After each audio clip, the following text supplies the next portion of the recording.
He was telling me that you are at Tracy McGrady. What was it? Twitter or something? Teambased? Yeah, I came in to OBL to do their digital media and help grow the account. We did, I think, 100,000 followers on just Instagram alone in 3 months. And it's just back in the game, it's evident. I step in the room, I'm an elephant. Run up a bag, I ran up a bag. I gotta go count on some presidents. I'm back out the dirt, the sediment. Back with a baddie, she elegant. I'm back from the dead, I'm back from the dead. Bitch, they call me the Revenant. Ah!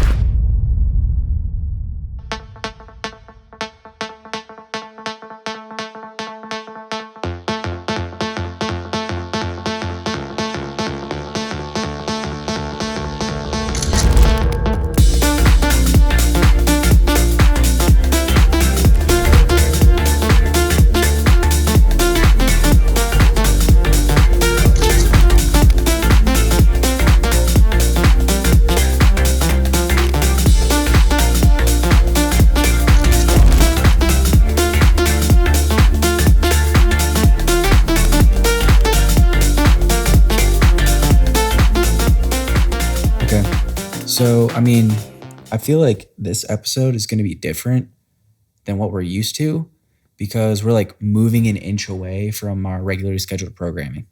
Yeah. Like this is going to be our first non-pro athlete guest. Right.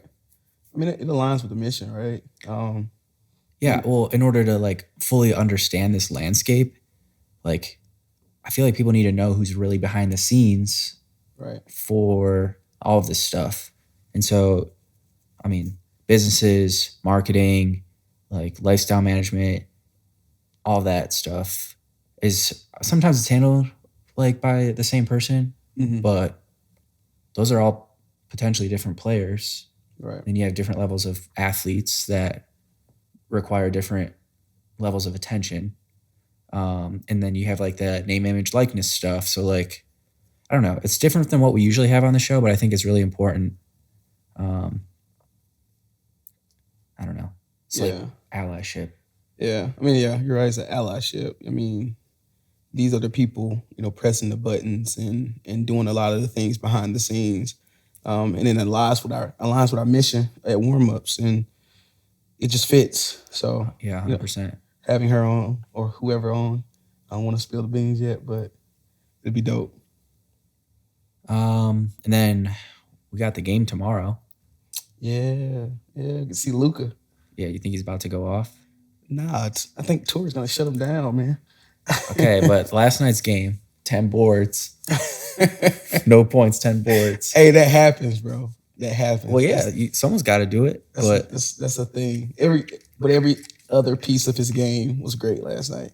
Well, they were at one point they were up by like 30 points. Right. On your own squad. The home team. Yeah, Charlotte Hornets. Wherever Torrey is where I'm cheering for, though. And then my Cavs last night lost by 2 to the Knicks. Yeah. Julius Randle went crazy. Yeah, 36. Yeah. Or was it 36? Something like that. Something crazy. He was hooping. So Phoenix overall, I think we're doing one of those self-driving cars to go to like the Amazon locker. Yeah. Have you heard of those? No, I have not heard of self-driving cars. Well, it's like an alternative to Ubers and Lyfts and stuff. Yeah. So they have like, I don't know, like a 2 or 3 mile radius, I feel like, within Phoenix, like central Phoenix, and then something like southeast from here. I can't remember which area it was, but like you basically use your phone, tap the car pulls up, you tap your phone on the handle, and there's no one in there, and you just get in and go. So we have to go pick up an Amazon package later. We're just gonna go do the self-driving shit. Yeah, and when I was signing up for it, apparently it was like it said something along the lines of like formerly known as Google such and such. So it's like at least Google authorized, signed off. You can trust it. It's called Wemo. So okay. I shouldn't have plugged their name because I'm not trying to advertise for them. No free shout outs. I said he could be a sponsor, man. Yeah. But yeah, I'm looking forward to going to the game. Or you should go to our spot tomorrow, and then we'll take the Wemo to to the We got to record this shit too. yeah. Oh, 100%. Some dope ass content. But yeah, let's do that. We'll go to the game in the Wemo, and I don't know. You can get my drink tomorrow. I already paid $30 for a vodka soda. Bro, that's the only thing I don't like about being in the family room is fucking drink prices. Well, it's the same price as everybody. What up, Jess?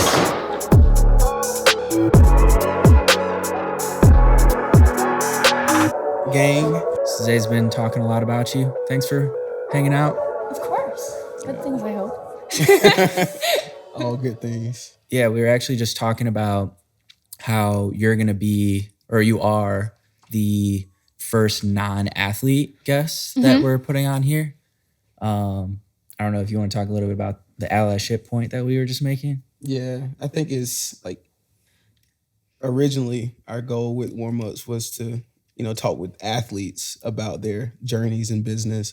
But I think it's like super important to bring in the men and women behind the scenes that kind of help do a lot for the athlete because it's a team effort. Yeah. So being able to, because me and Alex, we're both in the same position, helping athletes do whatever. But being able to bring in people like yourself who are crushing it and, have a lot of experience in the space and provide a different, unique perspective because it's such a different lane than Alex and I are in. So, it's dope as hell to have you on today. Yeah, well, I'm glad. I think it's fun because, obviously we want to hear what the athletes think and like what their experiences are. But the baseline of my job is to just help the athletes do those things and make sure that they can get it done. So it's right there with it. Yeah.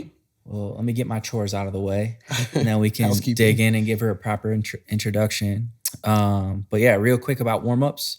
If you're new to the family, on the show, we talk about athletes' business beyond ball.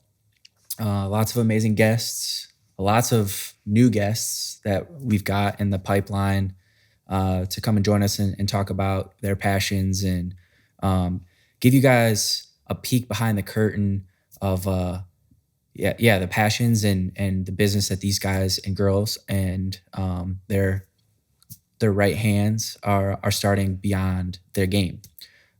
So quick shout out to you guys watching. Thank you for rocking with us.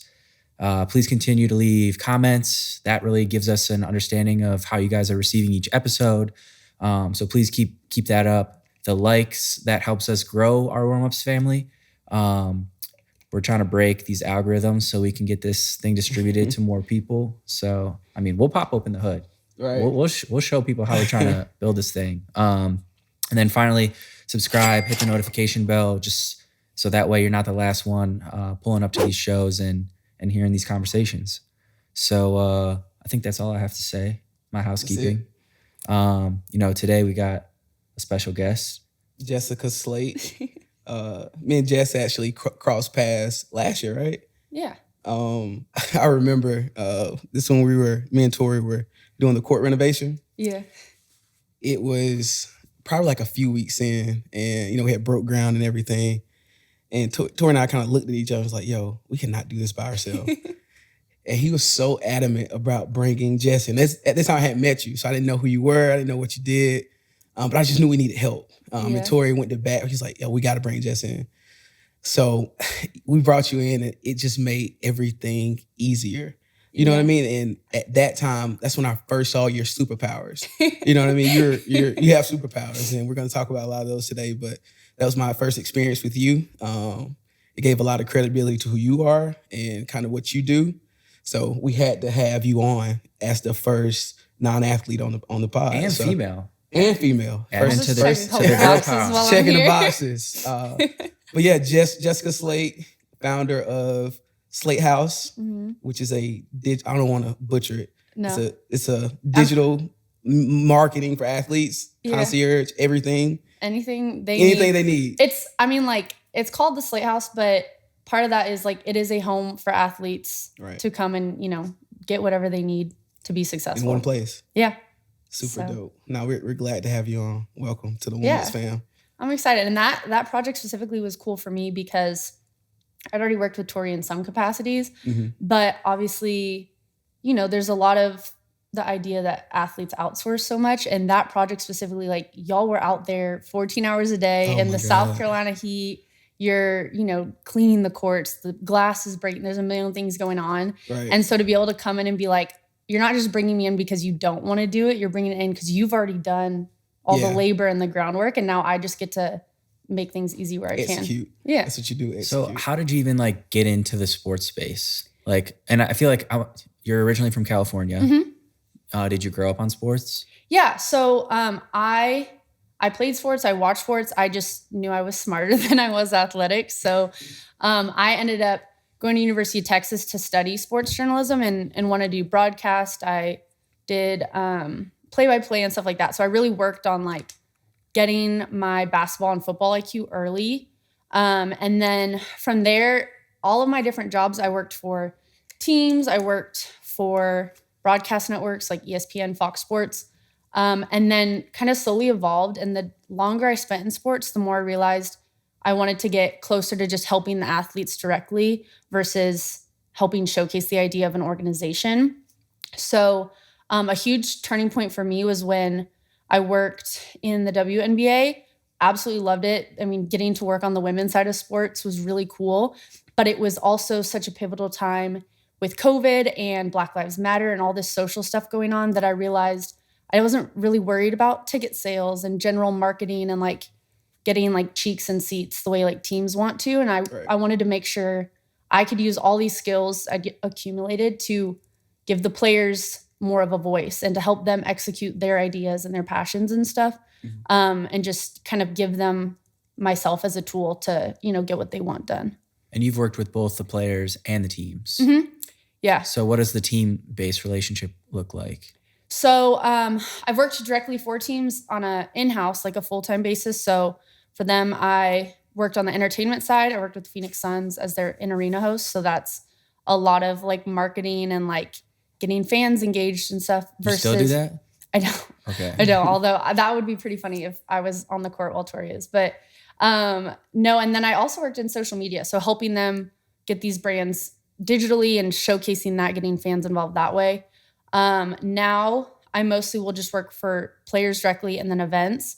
But I've even had teams reach out to me where they're like, "We know you don't want to leave all your clients behind, but can we have you help with our social teams remotely?" So like an actual professional team. And that's like basically consultation at that rate? Yeah. So I'll, it can be anything. So I can make graphics, I can do videos remotely. A lot of it's like the management and overviewing of like, this is the direction we want to go. This is what we should be doing every day and what that kind of looks like and like posting and doing all that. Yeah. Versus when people bring me in person, I'm getting the content, I'm organizing interviews, really everything. Because I started all the way in broadcast in like 2015. And so since then, every year I've almost had like a different role because I wanted to learn a bunch, but I wanted to be a utility player so that I could be as helpful as possible. So even if I'm not the best videographer, when I then work with videographers, I know what they need, how much time they might need so that I can be helpful to them too. So kind of taking all those different roles and then figuring out what the team or the player needs specifically to like help them with that. That's a lot. I was like impressed. We went to the game last night where Zay's hometown team got their ass whooped. Good. And so I cannot balk at an opportunity to keep bringing that up. But anyways, I was really impressed with their overall digital game day experience. Yeah. So like from the graphics that they were playing to the lights, like I've been to my fair share of sports events, professional sports events, games, playoffs, you name it. Yeah. And seeing the way everything was so like fine tuned and maybe it was just like my style, my like creative design style as well. But I had a lot of good things to say yesterday about. You said it like 3 times. Yeah. Well, and then have you guys seen like a lot of teams are bringing in, so I'm from Cleveland. I feel like I'm going to say that every show because I'm very proud. I mean, if you want to brag about it, by all means. Yeah. Well, brag, I don't know if brag's the right word, but the reason I bring that up is because I think it was this last offseason they just brought on a guy from originally from Cleveland. He's now like a really famous, I guess is an okay word, contemporary artist named Daniel Arsham, which you probably know Daniel Arsham, right? I do not. Oh man, he does like insane sculptures. I've got to find something. Have you seen? So this is at the arena where he's got like this. Okay. Have you never seen this No, stuff? Do you know who I'm talking about? No, but I know it's becoming real popular for teams to bring in almost like creative directors or artists, different people like that. I mean, the Pistons did it with Big Sean. Like they'll bring in people local to that area that can then help include like art and culture into the teams. Yeah. And so he was behind a ton of so do you remember have you seen this, the Gunna album? Yeah, I've seen That's his sculpture. Oh, that guy. Yeah. He does a ton of different sculptures. I didn't know his name, but he's super talented. Yeah. And he's also from Cleveland. So I only bring that up because I feel like you said, a lot of teams are starting to weave in that like localized, homegrown creative. And so hearing about what, your social media game and what you've done in there, I was just curious as to your thoughts on all of that. But cool. Where do you want to move from here?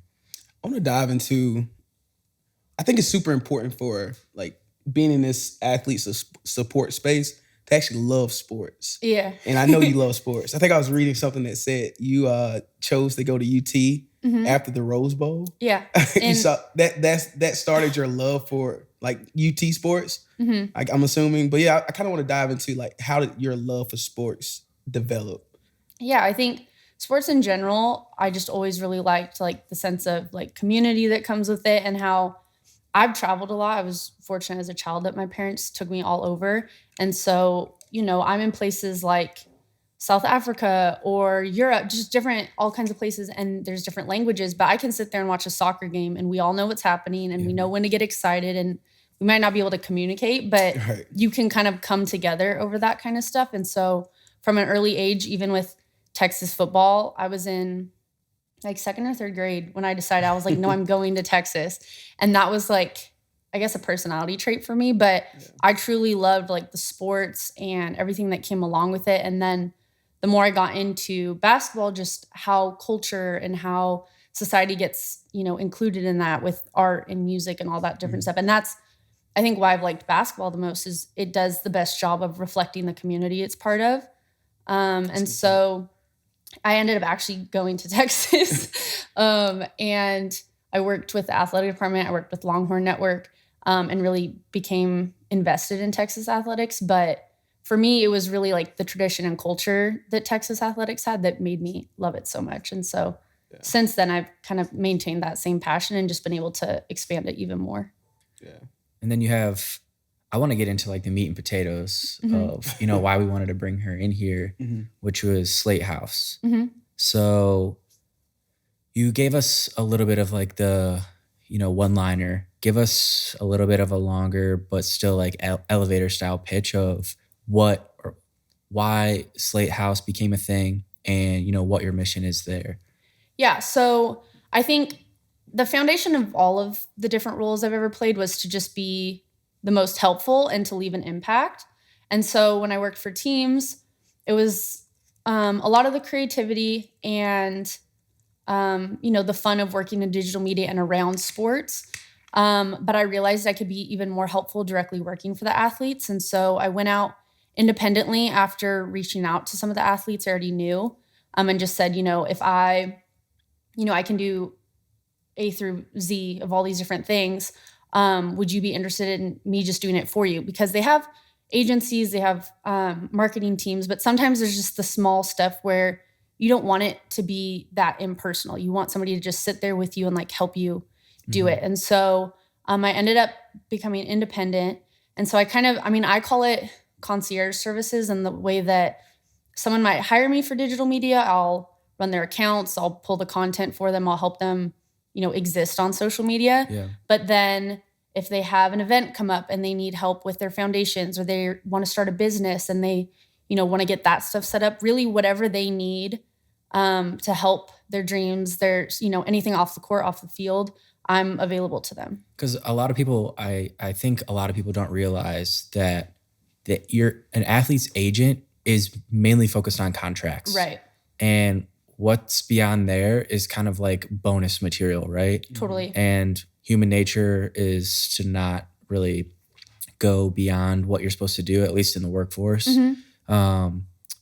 So I think that's an important thing to underscore, which is like, okay, the contract's done. See you in 3 years. And I'm like somewhat exaggerating. Yeah. Like the agents care. Yeah. But from a business lens, that's what they have. Like Yeah. your agent's not going to come over if like you have a game and you know your kid needs to be babysat or Right. something. Like, you know, they're not gonna handle that type of stuff. So the concierge thing. I try, one, just out of preference, but I really avoid a lot of formality. So in the beginning, sometimes I'll have like the contracts and stuff, but like I have clients that like use Snapchat as their main form of communication to like talk about work, or I will come over at like 12 p.m. to help with like, there's really no limits to like when or how I can help them, because I'm not concerned with like, oh, this isn't within my work hours, or this doesn't fall under my job description for what we're doing. I'm just here to help. And my other big thing is like, if I can't do it, my job is to help you find the right person. Right. So they have other projects where they might need like a really skilled photographer. I have a whole list of people in different cities that can be your photographer to, one, save you money, because I don't want you to just be blowing money on these huge projects, but also so that you're getting the exact style you want and somebody that you can work with easily. So kind of being that tool so that, you know, they're getting exactly what they want and they don't have to worry about like trying to communicate that in like a super like strict work setting. And you mentioned, well, obviously we know you work with Torrey, but who are some of your other clients, if you don't mind sharing? Yeah, so I work I have a big project with Tracy McGrady. So I help him with his new basketball league, the OBL. I do all digital for that league. So they have, you know, tournaments all over the country. And then I help him on the personal side as well with his digital media. Example, he'll be at like Super Bowl or NBA All-Star. I'll be there as well to just kind of get him behind the scenes or help him with media, different stuff like that. I work with Grant Williams. I do both social media consulting for him, and then I also sit on his foundation. So helping plan events, anything really charity-related camps, all of that stuff I help with. And then worked with Drummond. He wanted to start a clothing line. So we got that underway at the beginning. I was doing everything from running social, designing the clothes, doing the photo shoots, creating the logos. Taco. Yeah, we have our fair share of fashion athletes for sure. Yeah. And it is not an easy field. Well, it's hard because I think as much as I would love for their name to carry a company like that, it's just not really how retail works. Yeah. So you have to be bringing a product that people want to buy regardless of them being a fan, unless it's, you know, merch.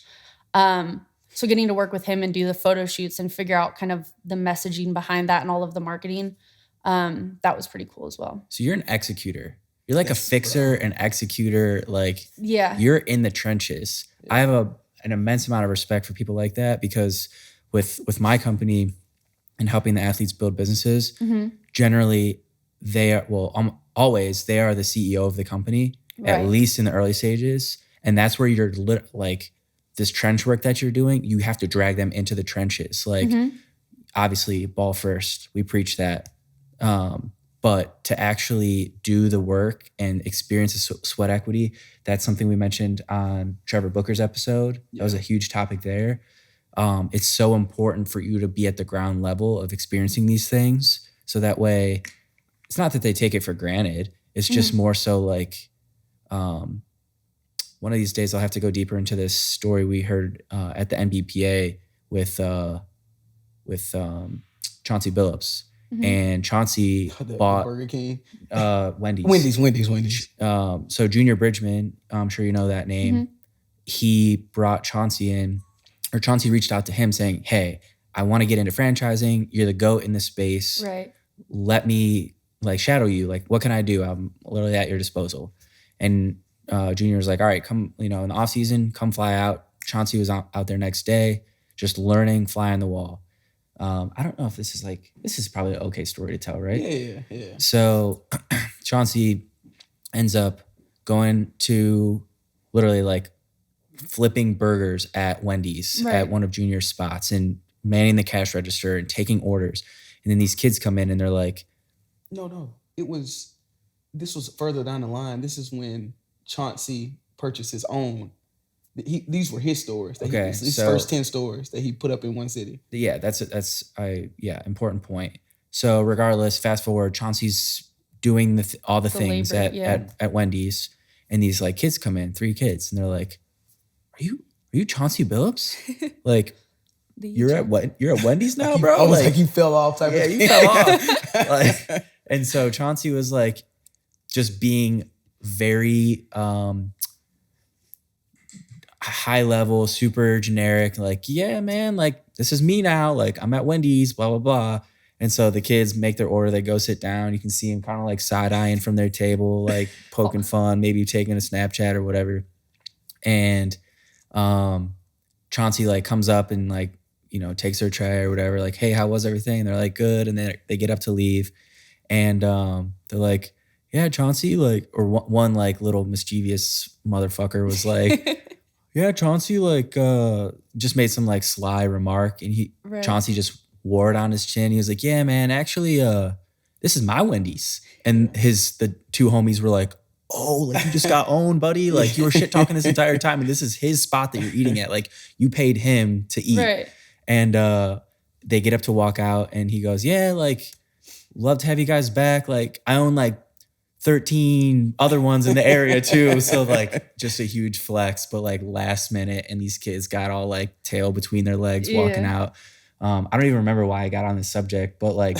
But he was in the weeds in his own company. And I think for me, a big part of that is I want to include them as much as possible without it becoming a distraction. And so in that same sense of like not being overly formal, I build like very personal relationships with these guys so that a lot of stuff I don't have to bring to them. Like they are trusting me to make decisions that they would be making.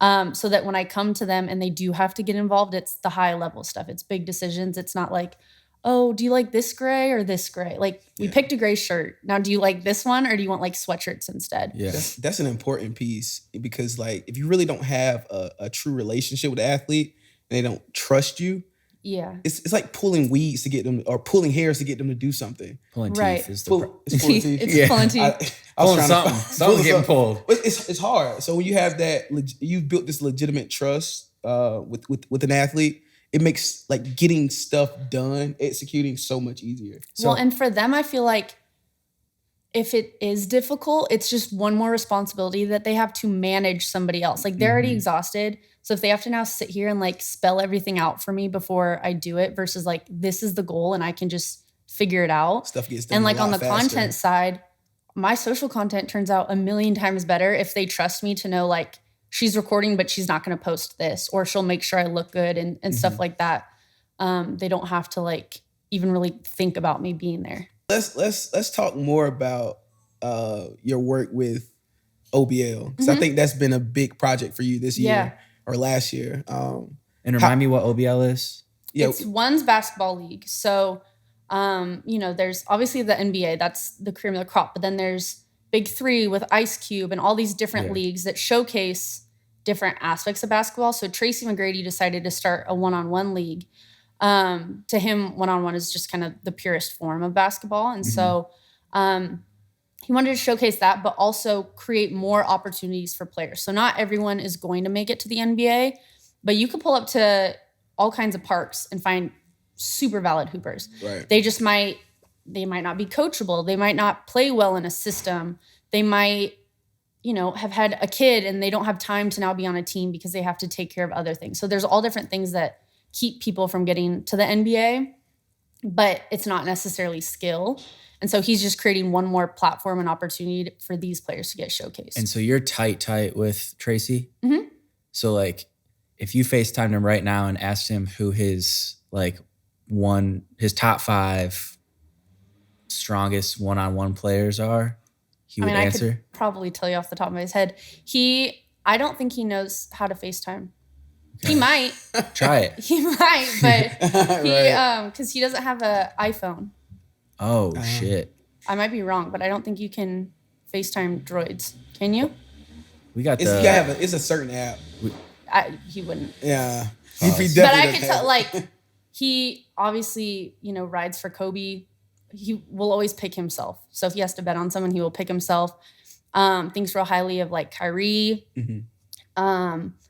I mean, when he went to Orlando, he looked up to Penny. So there's all kinds of guys. I saw Penny last weekend because we stay in Cincinnati and Memphis came and played UC. So we were sitting courtside. I was about to, hey, Penny. You tell him to come get a warm-up? Yeah, we got a show. Yeah, I wasn't going to be that guy. I know he thinks Luka has a super bright future. Steph is great. He wouldn't put Steph in top 10, though. I do know that, of all time.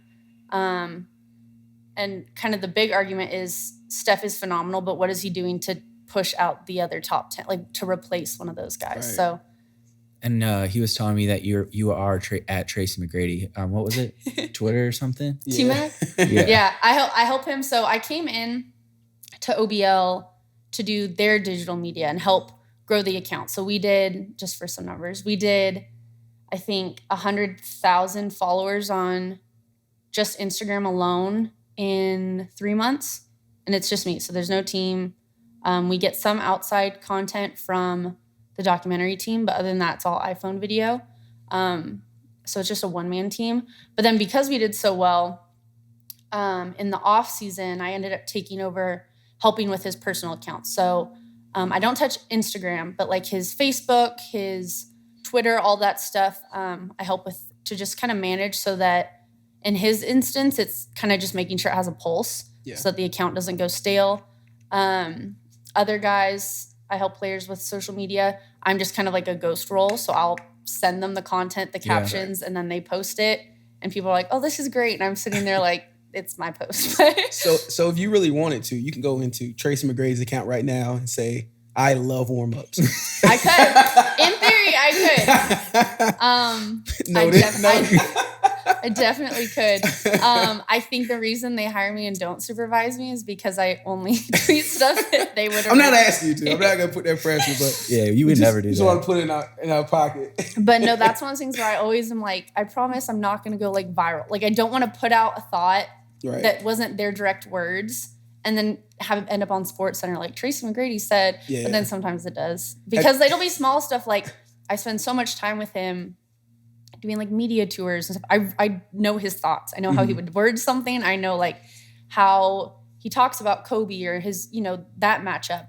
And so then, they'll post a old highlight of like Kobe versus T-Mac and I can be like, oh, nobody like pushed me the way that Kobe did. Right. And that's a fact because I've heard him say it. But I've heard him say it before. Like I have video of him saying it. I'm just now putting it in a tweet and then it gets like 1,400 or 14,000 likes. I'm like, great. I was just trying to have like a quiet Wednesday. Have you ever, because I know you probably have like multiple accounts on your platforms. Have you ever meaning to post something on your account and post it on someone else's?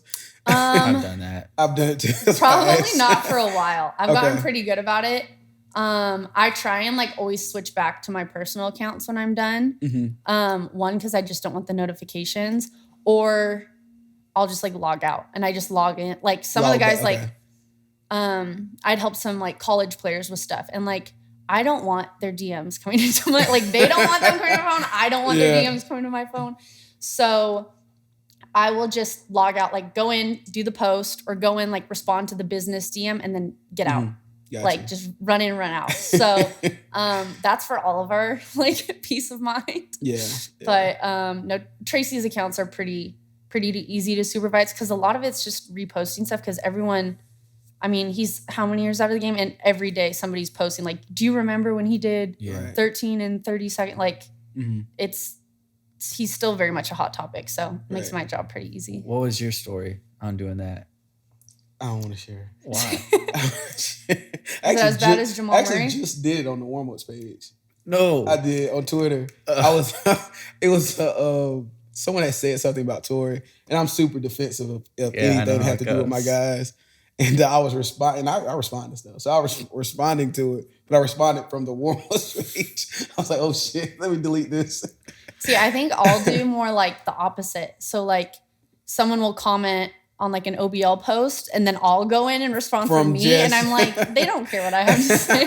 So I immediately delete it and like go back with like OBL, because it'll be like a good comment or somebody saying something. And like, I want the account to be like interacting with them, and then it's just me. Yeah. So what's next with OBL? I know, season 1 is done. Mm-hmm. What's next, and how's your role kind of changed from year 1? So I know they will be doing a season 2. I think down the road, whether it's this season or next season, they'll start to incorporate women's basketball too. They'll bring in youth basketball, so the guys under 18, and just slowly expanding. I know long term they want to make this international, so really get the model and the package down in the United States. Last season we went to 6 cities. I think next season they'll go to maybe 10, somewhere around there.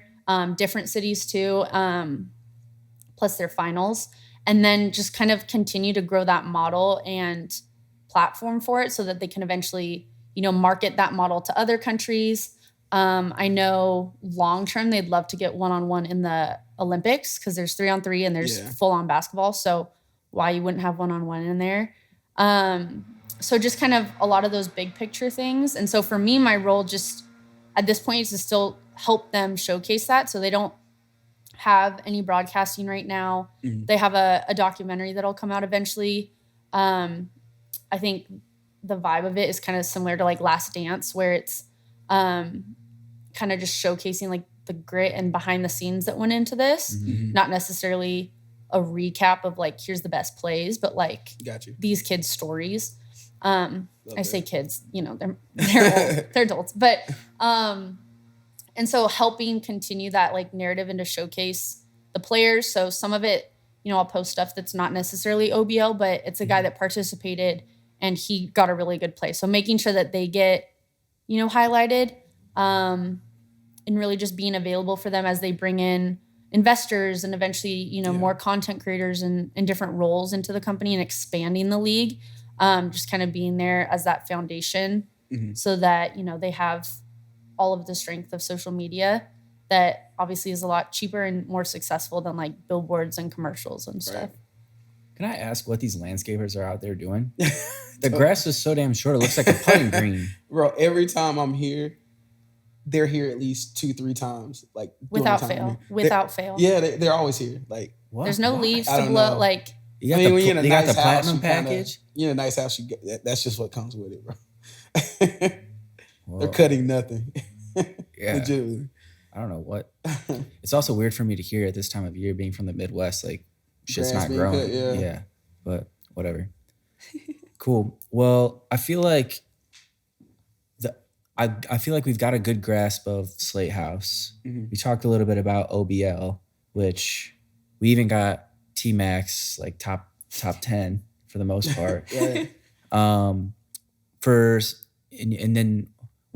We've talked a little bit also about Torrey Craig and how you've chipped in there. What's next for you and what you're trying to create? Is it more clients? Is it bigger projects with your current clients? Like, break that down for me so that way we can continue to support you. Mm-hmm. You even alluded earlier to like, connecting the right people for the right project at the right time. Yeah. And keeping your list tight for that. So I feel like we do that as well. Mm-hmm. Pulling the right people into the right projects. So talk to us a little bit about like what's next for you. Yeah, I think I used to be very much like in 5 years, I want to be specifically here and like I want this title. But the more I've like lived in sports and been around sports, it's mostly just like the impact I can make. So that could be just bigger projects from the clients I have. I think it's definitely a goal of mine to have more clients. I have the foundation to eventually bring in permanent help and have assistants, or if they need a social media person where they're still hiring me and, they trust me, but I have somebody who can execute a lot of the small day-to-day stuff. So getting to a place where I can do that, just because I think it'll allow me to make an even bigger impact. At the moment, I work in football events. So I do the Fiesta Bowl, I did the Guaranteed Rate Bowl. I'll do the Super Bowl coming up, helping with social media and PR. And then, so getting kind of more into that football space too. I'm very basketball heavy as far as individuals go. So maybe if there's NFL guys, helping them. But I think really it's organic. Anytime I've tried to like go out and be like, I want to hit this quota of adding these clients, I get to know people, but I'm like, I don't want to force somebody to hire me if they don't need me. Because like I'm comfortable, but I do have the capacity to add in more people. So really it's just a matter of finding the guys that do need the help. And sometimes that's not super easy to market. It's also something they have to like realize to themselves that they could probably use a lighter load. And so just continuing to put myself in rooms and spaces. NBA All-Star is huge for that. And a lot of like networking and kind of explaining what I do to people. And then when they do eventually have a project or they think of something, they already know exactly what I do. So I mean, getting more clients, but definitely not in like by the end of the year when I hit this type of quota thing. Yeah. There is a weird, I mean, on this show, we'll talk about new ideas that just kind of, light bulb moments. And one of my light bulbs just went off, one of them. And I'm thinking that, and I guess what made it go off was you saying like the realization that this is kind of something that I need or that will support me or they'll take a load off, whatever. Mm-hmm. That is a huge obstacle across the board in sports, not necessarily just for concierge or whatever, but like understanding the potential of what's behind that door or that the door's even there. So if anyone's watching this and they want to break into sports, I feel like, or, anyone sitting on this couch, I feel like that is something that we can really do better with, which is like showcasing that playbook or the possibilities of, hey, like this is where you're at. This is where you could be. And here's all the steps that it's going to take to get there, whether it's in business or philanthropy or whatever. Like you guys just launched Torrey's Foundation. So like that process for you has A, been enlightening, but B, been super gratifying, right? Right. So like, why didn't you start that sooner? That's like an actual question. I don't know. Because it's like, you don't just wake up one day.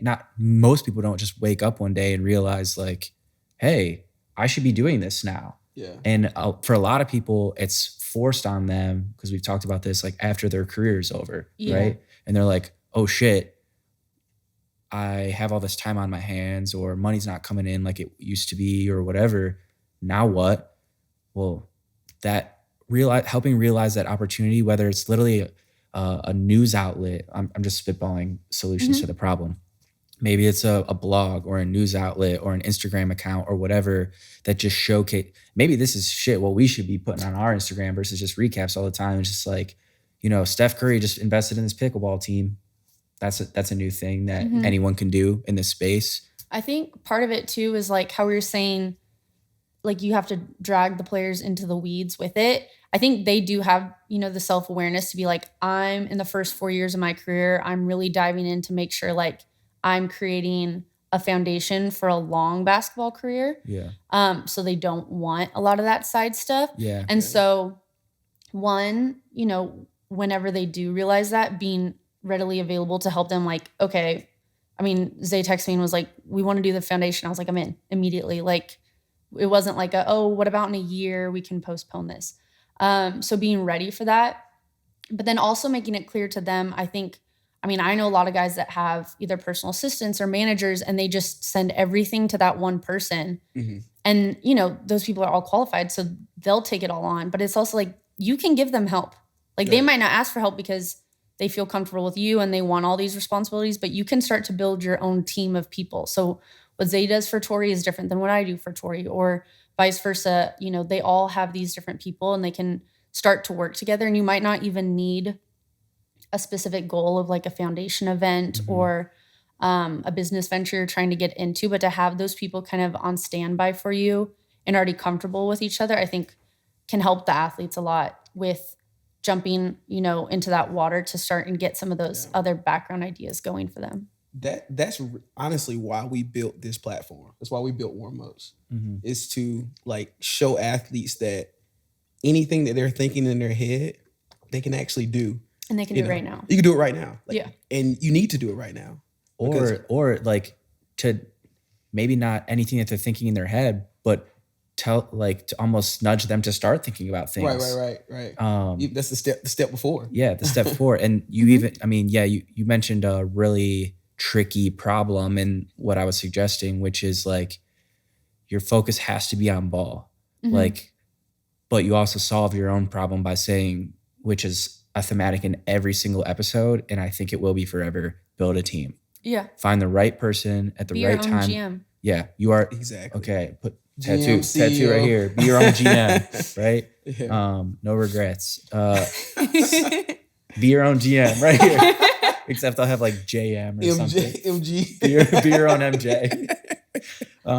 So yeah, I just feel like that is something that needs to be better. Like I could talk about this for a whole nother episode. What we were talking about in our preface episode with us three plus Landry meeting at the MBPA is like, you know, having this conversation literally changed the trajectory of my life. Quote, Isaiah Lynn, Michael Scott.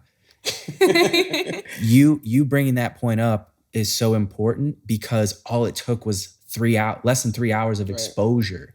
Right. The exposure is what I'm trying to emphasize here, that here's all the things that are possible, and just go window shop those things, whether it's the pickleball team, if it's a spice brand with Taco Charlton, if it's a fashion line with Andre Drummond, just be inspired for those things. Use this magazine, this Instagram account, this newsletter as a means of inspiration where you're just tapping into it for 30 seconds a day, seeing what everybody else is up to, and then realizing that you can do that too, which you say very frequently. And then the next step after that is go build your team.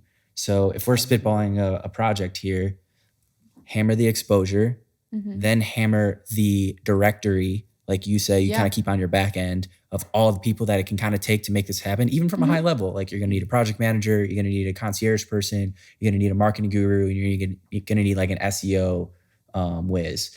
And with those three things, you can pretty much accomplish this. Okay, so then how do I get these people, especially ones that I trust, are not going to nickel and dime me? Okay, that's the premium version. You gotta pay. That's how we make money. So I don't know.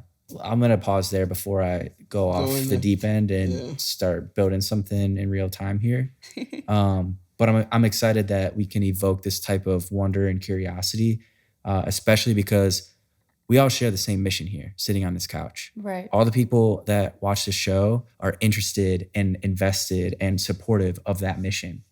And we try to take it a cut deeper, especially with the athlete episodes where they're, I guess, sharing whatever it is that they're building or excited about or an idea for, and letting people into those conversations, trusted, vulnerable conversations to invest in their favorite player beyond game day. Totally. So there's my monologue. Sorry for that was a real monologue talk there. Well, and I think that's a big thing about like going all the way back to like who's treats athletes like humans and not, they don't act like fans and stuff. Is part of that is you have to see them as more than just an athletic person. Like they have phenomenal ideas, they have great business minds. And so to really help them elevate that, you have to be able to look past the fact that they can run 40 yards in however many seconds. Like you have to be able to see all that other potential in them too, because if you just stop at what they can do on the court, you're limiting both yourself and the athlete. Yeah. Love that. That's a word. We can probably talk for another hour. But we typically end episodes talking with athletes, and asking them what would be their advice for another athlete. I think we can be super specific in this one with you. Just if you were talking to an athlete today, how would you inspire them, or what advice would you give them to build their brand digitally? Like, what would that look like? Yeah, my advice for athletes, and I think it's a lot more digestible for them, but also for the people getting into sports, is you need to approach it with the same commitment and structure as you do with sports. So for me, I need to have the same commitment as the athletes I'm working with. For the athletes, they need to take that same process. So for business, you have your moments that are like practice and like being in the gym to put up 2,000 shots.